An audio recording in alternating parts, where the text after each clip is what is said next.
Do you have to, as a business owner, be on them? No, but somebody else will be. Because running a restaurant, that's time consuming enough, right? But you lean really heavily into the podcasting, videos, and just overall putting yourself out there as a personality. At what point did you say, I want to be more than just making good food?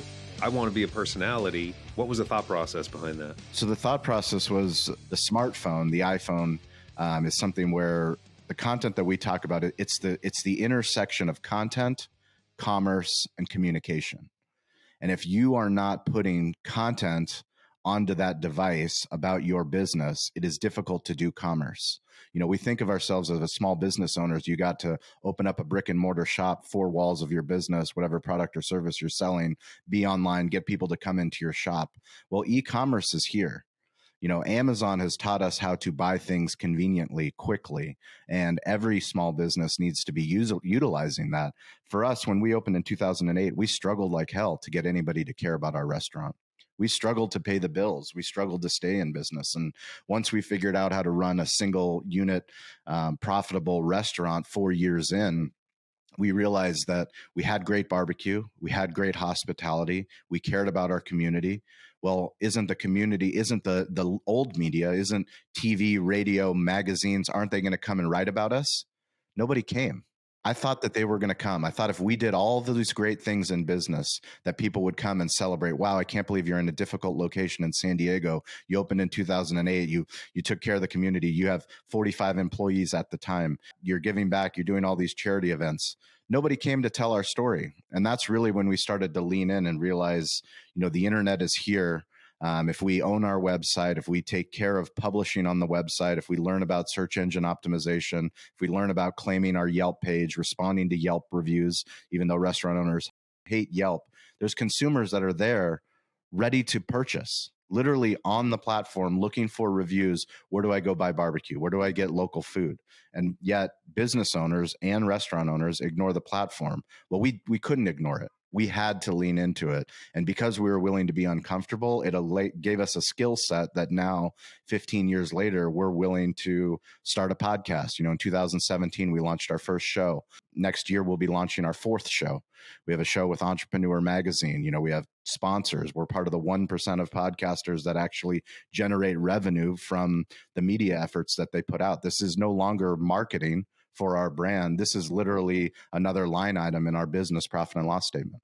I really like what you said about Yelp. Restaurant owners are like, oh, it's just people complaining. Screw that. I don't want to deal with it. But you leaned into that discomfort of the platform, and it really puts you in an advantage, because if they're just letting people leave negative reviews, they're not responding to them, but you're the ones who are either responding if there's a problem or just getting more and more positive ones, you're going to stand way out from your competition. So that's really smart. Which content platform have you found works best for you? The way that we talk to business owners, you know, I'm fortunate to get asked to go speak all over the country and internationally. Now I got back from Toronto. I was over there speaking to restaurant owners, hotel owners about social media, simplifying what we call smartphone storytelling. Really, when you think about it, the problem that we have as humans is that we attach a subjective feeling to a logo. So when I say Twitter, automatically everyone thinks Elon Musk. They think about all the things associated with what they've read about Twitter or their own personal experiences attached to Twitter. When I say Facebook, people think about Meta. They think about Zuckerberg. You think about, you know, your aunt or your wife or whoever else is posting content on Facebook. For us, all we care about is audio, video, words, and images. And how do we do a better job of producing audio, video, words, and images at scale every single day on all of the platforms? As many platforms as possible as we learn the craft of online storytelling. And now the beautiful thing is the internet wants short form video. You know, as much as people hate TikTok, especially business owners, because they don't believe that they have a voice or there's a reason for them to be on a dancing platform for Gen Z. No, this is a platform that teaches you how to get out of your own way, how to be uncomfortable, how to go in selfie mode, and to talk about the things that wake you up every morning. We get pulled out of bed as business owners, as entrepreneurs. We're great in real life. Literally, you can't be in business if you can't close a deal. You can't convince an investor. You can't convince somebody to work for you. You can't convince somebody to buy from you. We can do that great in real life. But all of a sudden, when I go, okay, go in selfie mode, take a 30-second video of who you are and what you do, people shut down. It's like asking somebody to come up for a public speech. People don't want to do it. But it's by being uncomfortable, by learning the skill set of doing that and becoming a publisher, because people can capture content, but then they will second guess, oh, well, I don't look good. I sound stupid. I stuttered. I need to edit that video. Everyone wants a commercial. What we say is be the show, not the commercial. The people that are winning understand that this is just a reality TV show. All it is me vlogging every day about my life. I have a business life and a personal life. Guess what? I only have one life. There's people that go, oh, well, this is business content for LinkedIn, and this is my Instagram that's personal. I talk to publicly traded companies, to their marketing departments, their sales departments, to their CEO saying, why aren't you posting more content on all the platforms? Why do you think that only executives are on LinkedIn? Because they're on LinkedIn. But if you learn how to do a short form video on Instagram Reels and you post that on LinkedIn, you're going to get much better engagement on LinkedIn. And the people that are on Instagram that are following you might be doing more business than the people that are on LinkedIn. I can imagine some listeners right now bringing up stuff like DoorDash and some of these other apps that have actually created their own ghost kitchens. And there's been a little bit of controversies with that, right? Because in some cases, what they're being accused of taking some of these different people's restaurants and creating ghost kitchens.